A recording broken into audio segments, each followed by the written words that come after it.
Hello friends, आप सभी का इंग्लिश लिटरेरी स्टडीज में स्वागत है।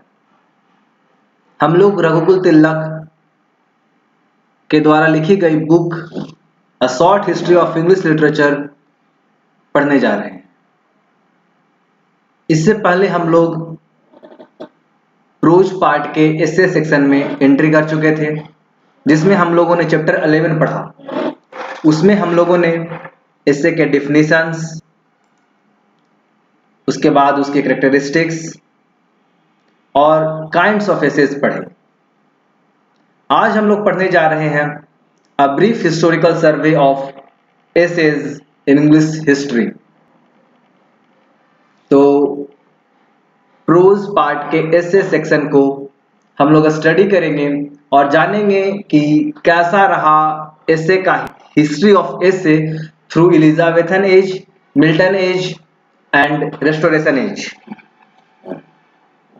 तो सबसे पहले हम लोग स्टार्ट करते हैं एलिजाबेथन एज में इससे कैसे प्रोपोगेट हुआ, किसने प्रोपोगेट किया, क्या क्या चीजें ली गई, कहां से आई। तो लेट्स स्टार्ट द वीडियो। तो in the age of Elizabeth we all know कि ये एज गोल्डन एज था। It is called as the next of singing word.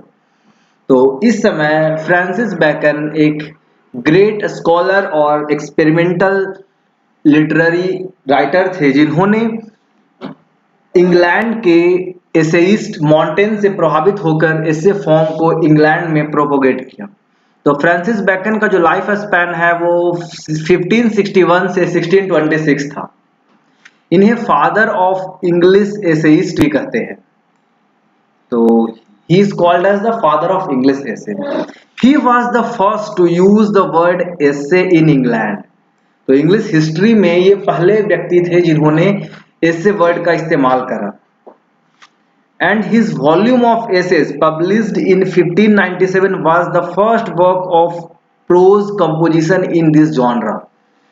तो 1597 में इन्होंने जो कुछ वॉल्यूम ऑफ एसेज लिखे, वो पहला वर्क था एसे जॉनरा का, मतलब प्रोज कंपोजिशन के एसे जॉनरा का, और इस जॉनरा का पहला कंपोजिशन था। तो जैसा कि मैंने कहा कि जो बैकन जो थे वो क्या थे, पहले रियल एसेइस्ट ऑफ इंग्लैंड और इंग्लिश हिस्ट्री। तो इंग्लिश लिटरेरी हिस्ट्री में ये पहले एसेइस्ट थे और ये एक ग्रेटेस्ट एसेइस्ट के तौर पे जाने जाते हैं। इसलिए इनके द्वारा लिखी गई जो एसे था वो पहला था। तो इन्होंने अपने एसेज को कुछ सीरीज में जो है इन्होंने पब्लिश करवाया। तो इनकी एसे सबसे पहले 1597 में पब्लिश हुआ, उसका दूसरा एडिशन 1612 में आया और थर्ड एडिशन केम इन 1625। तो अब तक हम लोगों ने पढ़ा कि फ्रांसिस बैकन जो थे उनका लाइफ स्पैन 1561 से 1626 रहा। फादर ऑफ इंग्लिश एसे इन्हें कहते हैं। ये पहले व्यक्ति थे जिन्होंने एसे शब्द का इस्तेमाल हिस्ट्री ऑफ इंग्लिश लिटरेचर में किया। ये पहले व्यक्ति थे जो इंग्लिश हिस्ट्री में एसेइस्ट थे। ये इन्होंने फ्रेंच एसेइस्ट मॉन्टेन से प्रभावित होकर अपने एसेज को लिखा, बट इन्होंने बस एसे फॉर्म को मॉन्टेन से लिया। उनका मटेरियल जो था, उनका जो कॉन्सेप्ट था, जो सब्जेक्ट मैटर था, ये उनका अपना था। उन्होंने जो है अपने एसे को तीन बार, मतलब अपने एसे को सीरीज में पब्लिश किया। तो ये जो इनका जो फर्स्ट एडिशन था वो 1597 में आया, सेकंड 1612 में आया और थर्ड 1625 में आया। तो this was basic introduction to Francis Bacon कि वो कौन थे। वो पहले राइटर थे, वो फादर ऑफ इंग्लिश एसे कहलाए और इन्होंने काफी सारे एसेज पब्लिश किए 1597, 1612 एंड 1625 में। उनके एसेज की क्वालिटीज की बात की जाए तो his essays are regarded as a receptacle for detached thoughts and so he called his essays dispersed meditation. तो उनका जो एसेज था उसके बारे में कहा जाता है रिसेप्टेकल फॉर डिटैच्ड थॉट। तो जो डिटैच्ड थॉट है, डिटैच्ड फ्रॉम व्हाट? थॉट्स किसी से डिटैच, तो हमारे जो थॉट्स होते हैं वो कहीं ना कहीं इमोशन ड्रिवन होते हैं। हमारे अंदर इमोशंस हैं जो हमारे चारों जो एक मंडेन वर्ल्ड है, जो एक रैट रेस है, तो कहीं ना कहीं हम जो भी चीजें सोचते हैं वो हमारे सोसाइटी के अनुसार, हमारे समाज के अनुसार, हमारे इच्छाओं के अनुसार, हमारे इमोशंस के अनुसार, तो ये सारी चीजों से बंधे होते हैं हमारी इच्छाएं। तो हम लोग जो सोचते हैं वो मे बी वो परफेक्ट नहीं हो पाता है। तो इनका जो थॉट प्रोसेस जो इन्होंने अपने एसे में दिखाया, जो इन्होंने अपने एसेज में जो सब्जेक्ट मटेरियल डाला, that was a kind of respectable for detached thought. तो एक ऐसा थॉट जो कि प्योर हो, जो कि पूरी तरह से अच्छी तरह से एनालिसिस करके निकाली गई हो, एक ऐसा थॉट जो कि इमोशन से फ्री हो, जो कि मंडेन वर्ल्ड से ऊपर हो। मतलब इन्होंने चीजों को एक ट्रू फॉर्म में प्रेजेंट किया, एक प्योर थॉट को प्रेजेंट किया, एक ऐसा थॉट जो कि डीप एनालिसिस और डीप थॉट से गेन होता है। उस तरह के आइडियाज को, उस तरह के थॉट्स को, उस तरह के सब्जेक्ट मैटर को इन्होंने अपने एसेज में प्रेजेंट करा। इसलिए इनके एसेज को डिस्पर्स्ड मेडिटेशन भी कहते हैं। Dispersed meditation in the sense कि ये चीजों को ओपन माइंड से गेन करने की कोशिश की और जो चीजें जैसी है वैसी इन्होंने प्रेजेंट करा। ये काफी बिजी व्यक्ति थे। तो बिजी कहाँ रहते थे? एक्सपेरिमेंट करने में, बहुत सारे नई नई चीजों को, अलग अलग चीजों को जोड़ते रहते थे, मोड़ते रहते थे और उसको आपस में जो है इकट्ठा करके कुछ ना कुछ नया करने की कोशिश करते थे। इनकी मृत्यु भी एक एक्सपेरिमेंट करने में ही हुई थी। So that is really very sad about this. और उनका जो व्यू था मैन के प्रति, लाइफ के प्रति, इनके बारे में अक्सर सोचा करते थे। इनके एसेज के बारे में एक और कैरेक्टरिस्टिक्स कहते हैं कि it is councils, civils and moral. तो ऐसा नहीं था कि ये प्रीच करते थे, ये प्रवचन देते थे, लेकिन जब इनके एसेज की बात करेंगे तो ये एक गाइडेंस प्रोवाइड करते थे। किस चीज को लेकर के? जो हमारे डे टू डे लाइफ में जो बहुत सारे प्रैक्टिकल जो एरियाज हैं, प्रैक्टिकल लाइफ को डील करने में, अफेयर ऑफ प्रैक्टिकल लाइफ, चाहे वो आपके पर्सनल लाइफ का हो, चाहे वो आपके साइकोलॉजिकल लाइफ का हो, फ्रेंड का हो, स्टेटली हो, फाइनेंशियल हो। तो मतलब दिन की शुरुआत होने से लेकर दिन के एंड होने तक जो डिफरेंट सब्जेक्ट मैटर्स होते हैं एक हमारे लाइफ में, उन सभी मैटर पे ये अपने आइडियाज को पोर्ट्रे करते थे, अपने आइडियाज को देते थे। तो इनके आइडियाज काफी मीनिंगफुल थे। मैन के जो मैन बिजनेस एंड जो है ना बॉसम, तो एक क्या कहते हैं, जैसे कि हम भगवत गीता की बात करें तो भगवत गीता एक रिलीजियस बुक नहीं है सिर्फ, बल्कि भगवत गीता की अगर बात की जाए या कोई भी रिलीजियस टेक्स्ट की बात की, कुरान की बात की जाए, किसी भी टेक्स्ट की बात करते हैं तो हम पाते हैं कि वो उसमें कहीं ना कहीं लेसन्स ऑफ लाइफ होते हैं। आपको जीवन जीने के तौर तरीके बताए जाते हैं, अपने लाइफ को कैसे मैनेज करना, अपने लाइफ को कैसे अच्छा बनाना है, इस बारे में होता है। तो ये प्रैक्टिकल विजडम का जो है माइंस है, his essays are mines of practical wisdom.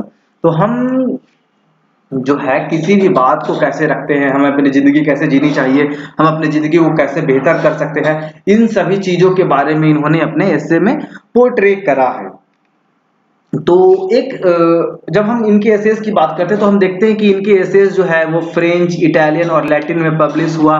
और ह्यूज वॉकर इनके बारे में काफी सारी चीजें लिखे हैं। तो ह्यूज वॉकर बोलते हैं कि few books of the kind have been so widely read and probably no volume of prose in English language has furnished so many popular quotations।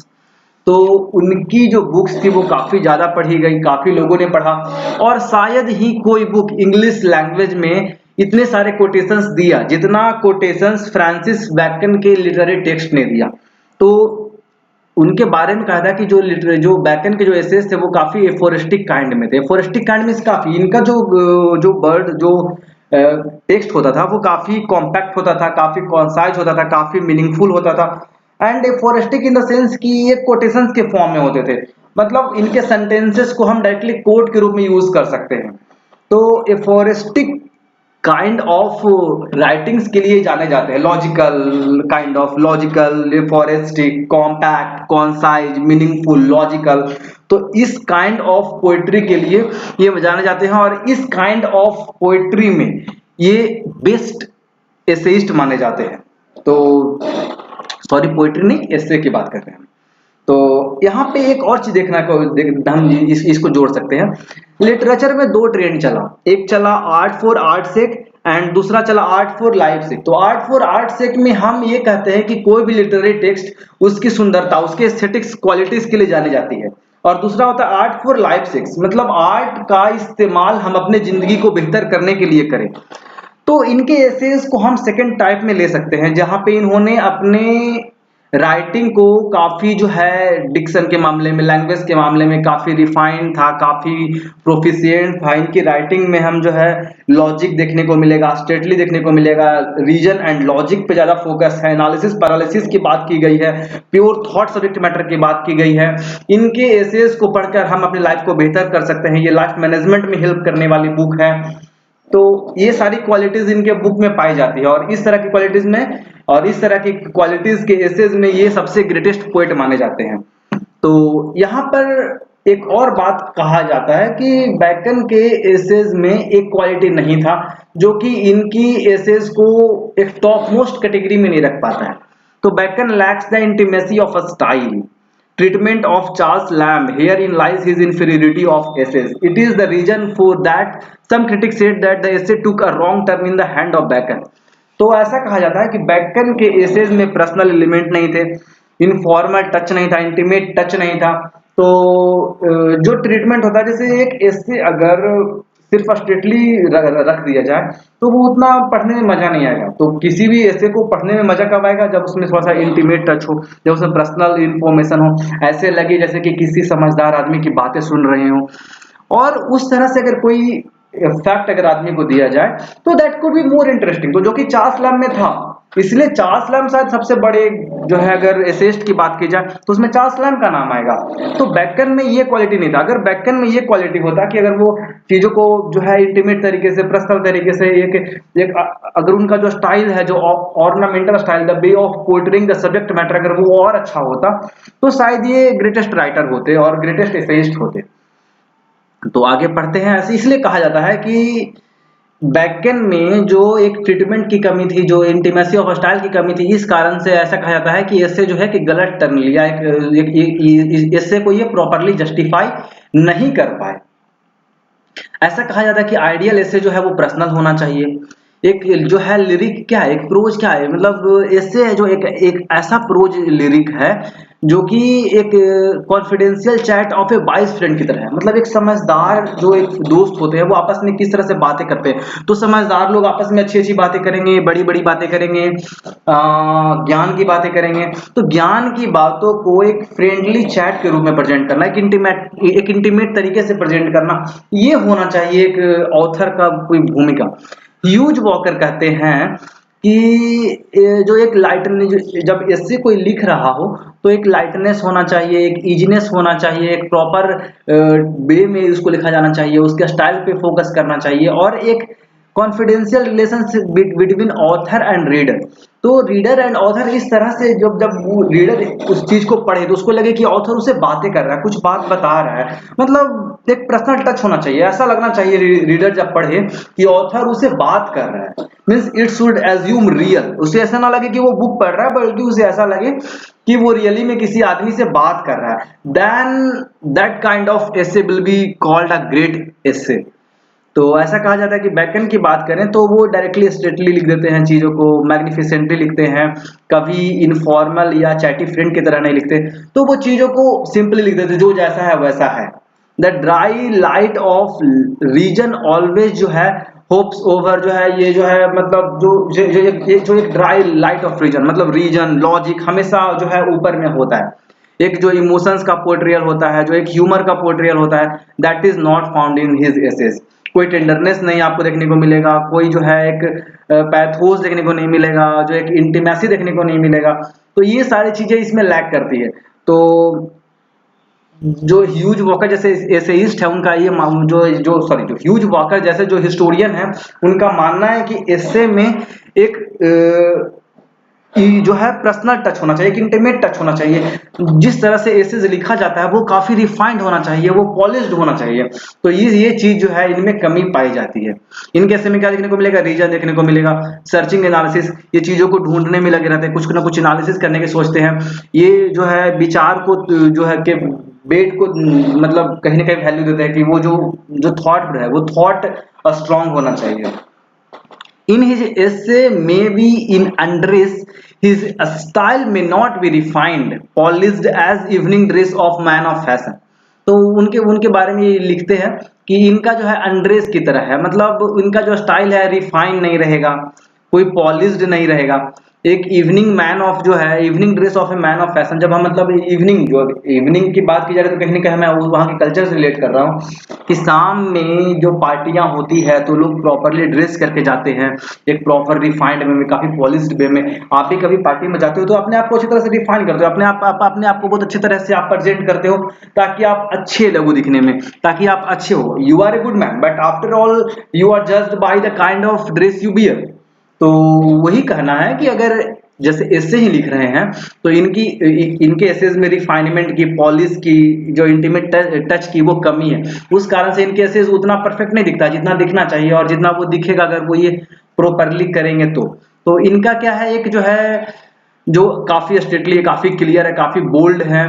और ये एसेज को एक कॉन्फिडेंशियल चैट जो है ऑफ फिलोसफर की तरह लिखते हैं। तो एक फिलोसफर जो है वो किस तरह से चीजों को प्रेजेंट करता है, फिलोसफर चीजों को ओपनली बोल देता है, उसे कोई मतलब नहीं है लोग किस तरह से उसको देख रहे हैं नहीं देख रहे हैं, तो वो बस सच बोलना जानता है और कड़े शब्दों में, क्लियर शब्दों में ये लिखना जानते हैं। तो बैकन क्या है, वो ऐसे जो रिफ्लेक्टिव इन नेचर है, जो चीजों के बारे में बताता है, जैसे सोसाइटी हो गया, पॉलिटिकल सिस्टम हो गया, ह्यूमन रिलेशंस हो गया, तो और जो भी सब्जेक्ट मैटर है सोसाइटी के, सोशल में कल्चरल जो एस्पेक्ट्स हैं उसको प्रॉपर्ली रिफ्लेक्ट करता है। इम्पर्सनल, तो ये लोगों की बात करते हैं, मैन इन जनरल की बात करते हैं। या फोरेस्टिक स्टाइल, काफी वो राइटिंग जो काफी कॉम्पैक्ट है, कॉन्साइज है, मीनिंगफुल है। तो इस तरह के राइटिंग में बैकन जो है वो ग्रेटेस्ट राइटर एसेइस्ट है अपने समय के, अपने दौर के। Even in the history of English essays, अगर हम बात करेंगे रिफ्लेक्टिव एसेज की, इम्प्रेशनल एसेज की, एफोरिस्टिक एसेज की, logical, strictly coldly logical analysis, thought process, subject matter, अगर इन सभी चीजों की बात की जाएगी तो Bacon is one of the greatest essayist in this regard. लेकिन चार्ल्स लैम्ब जो है उनके opposite, he is the best essayist of personal kind. अगर पर्सनल एस्पेक्ट की बात की जाए, रिफाइनमेंट की बात की जाए, पॉलिश इंटीमेटी जो है, इंटीमेसी और colourful rainbow of emotions, tenderness, तो इन सभी मामलों में चार्ल्स लैम्ब इस क्षेत्र में एक ग्रेटेस्ट राइटर है और ग्रेटेस्ट एसेइस्ट है। इसके बाद आता है, हालांकि चार्ल्स लैम्ब इस दौर के राइटर नहीं है, इनके बारे में हम आने वाले समय में और पढ़ेंगे। बस एक कंपैरिजन करने के लिए, कंट्रास्ट करने के लिए यहाँ पे चार्ल्स लैम्ब के एसेज के बारे में डील करा गया है। ये Charles Lamb essay of Eliza के लिए काफी फेमस है, हम लोग आगे पढ़ेंगे। तो इसके बाद हम लोग पढ़ते हैं द एज ऑफ मिल्टन। तो 17th सेंचुरी का पहला पार्ट, मतलब अराउंड 1603 टू 1650, तो इस दौर में जो दौर रहा वो एज ऑफ मिल्टन रहा। तो इससे पहले हम लोगों ने दो तरह के एसे पढ़े, एक जो एफोरिस्टिक एसे जो कि बैकन लिखा करते थे, और चार्ल्स लैम्ब जो कि पर्सनल काइंड ऑफ एसे जो कि चार्ल्स लैम्ब लिखा करते थे। इस दौर में एक नया काइंड ऑफ एसे है, that is called character essays. तो कैरेक्टर एसेज जो था वो ग्रीक एसेइस्ट थियोफ्रैटस से इंस्पायर्ड हुआ था। तो इस समय के जो राइटर्स, इस समय के जो एसेइस्ट जो कैरेक्टर ऐसे लिखा करते थे, अपने मॉडल के तौर पे, अपने गुरु के तौर पे थियोफ्रैटस को मानते थे, अपने मॉडल को, जो कि एक ग्रीक एसेइस्ट थे, बहुत पुराने दौर के ये एक एसेइस्ट थे। जो थियोफ्रैटस थे वो माइन्यूट कैरेक्टर्स क्रिएट किया करते थे, ये शॉर्ट छोटे छोटे कैरेक्टर्स प्रेजेंट करते थे, जैसे मतलब मिनिएचर्स। जैसे हमारी सोसाइटी में बहुत तरह के लोग होते हैं, कोई नेता होता है, कोई जो है स्टेट को संभालता है, कोई सैनिक है, कोई भिखारी है, कोई बिजनेसमैन है। तो हर तरह के जॉब में, हर तरह के रोल में डिफरेंट डिफरेंट लोग हैं, तो various types of people are there. तो ये अपने अपने रोल्स को निभा रहे हैं। तो हर एक किरदार की एक अपनी भूमिका होती है, एक अपना एक स्टाइल होता है, एक अपना नजरिया होता है, एक अपने तौर तरीके होते हैं। तो ये छोटे छोटे जो है, जो डिफरेंट तरह के लोग हुए, तो छोटे छोटे कैरेक्टर्स बनाता था जो कि काफी छोटे होते थे और ह्यूमरस होते थे, मतलब व्यंग्यात्मक होते थे। काफी इंटरेस्टिंग कैरेक्टर्स को ये थियोफ्रैटस प्रेजेंट करता था। तो इससे इंस्पायर होकर के इस दौर के, एज ऑफ मिल्टन दौर के लोगों ने और एसेइस्ट ने बहुत सारे नए नए जो है एसेज लिखे जो कि कैरेक्टर पे बेस्ड थे।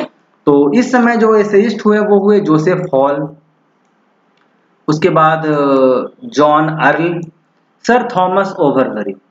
तो जोसेफ हॉल के बारे में कहा जाता है कि ही is the first English satirist. तो अगर कभी भी क्वेश्चन आएगा कि who is the first English satirist, तो जोसेफ हॉल का नाम लेंगे। और इन सभी में जो बेस्ट जो माने गए बेस्ट एसे राइटर, मतलब essay writer in case of character essays, तो वो है सर थॉमस बरी। तो सर थॉमस बरी की कैरेक्टर एसेस जो थे वो काफी फेमस थे, काफी कंक्रीट था, काफी जो है बढ़िया था, विविड देन अदर, तो काफी जो है डिफरेंट चीजों को रिप्रेजेंट किए। इनका जो एसेस था वो काफी शॉर्ट था, कॉन्साइज था। पिथी मीन्स जो वो चीज जो कि काफी कॉन्साइज हो, मीनिंगफुल हो, कॉम्पैक्ट हो, मतलब कम शब्दों में अधिक चीजों को प्रेजेंट करना, काफी मीनिंगफुल चीजों से प्रेजेंट करना। और इनके एसेज में हम देखेंगे कि ह्यूमन नेचर के बारे में काफी चीजें बताते थे, काफी नॉलेज, ह्यूमन नेचर से बिहेव करता है, कैसे इंटरेक्ट करता है, क्या उसके मतलब मायने हैं। तो ह्यूमन नेचर को ये बहुत अच्छे तरह से इन्होंने प्रेजेंट करा। तो these character essays exercised a profound influence on the essays of Edison and steel. तो एडिसन और स्टील के जो एसेस थे इससे काफी प्रभावित हुए। आने वाले समय में हम पढ़ते हैं रेस्टोरेशन एज। तो 17वीं सेंचुरी के लेटर हाफ में जो है रेस्टोरेशन एज आता है। तो रेस्टोरेशन एज में जो एक नए एसेस का डेवलपमेंट हुआ, दैट इज क्रिटिकल एसेस। तो यहाँ पे चार एसेस जो है वो काफी फेमस है, ये भी काफी डेवलप में इंपॉर्टेंट एज रहा एसेस के डेवलपमेंट में। John Locke, Temple, Halifax and John Dryden, this four are the greatest essayist of their time. तो इनका जो है जब हम ड्राइडन की बात करें तो he is called as the founder of critical assess.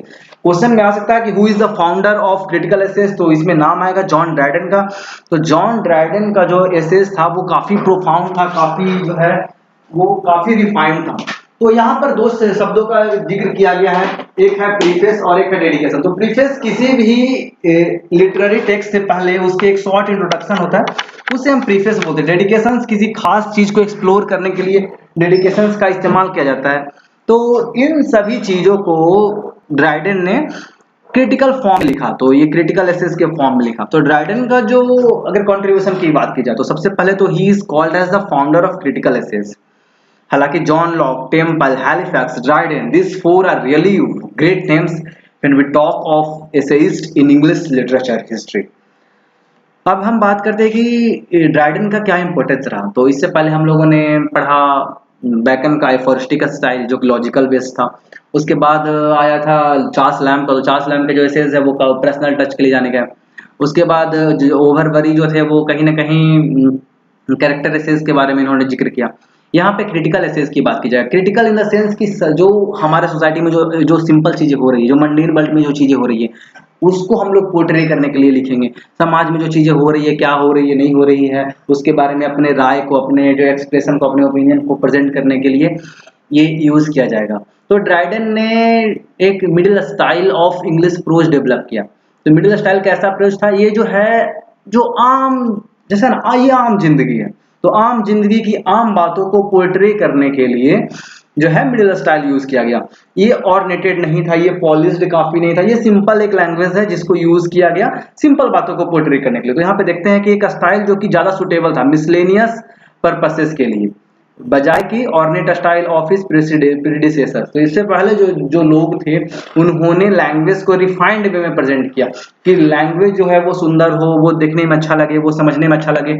बल्कि ड्राइडन ने एक ऐसा स्टाइल जो है मतलब को डेवलप किया जो कि सिंपल बातों को, जो डे टू डे लाइफ को प्रेजेंट करे। तो first master of prose who is adopted to everyday need of expression and yet has dignity enough to raise to any point short of the top most peak of eloquence. तो ये एक ऐसे writer थे जिन्होंने middle style को develop किया, और ये एवरीडे नीड ऑफ एक्सप्रेशन, जो रोजमर्रा की जिंदगी है उसको प्रेजेंट करने के लिए इन्होंने यूज किया। और ये फिर भी इतना अच्छा था कि इसके हम लोग इम्पोर्टेंस पे, इसके जो है एक लेवल पे, इसके जो है क्वालिटी पे हम लोग कोई डाउट नहीं कर सकता है।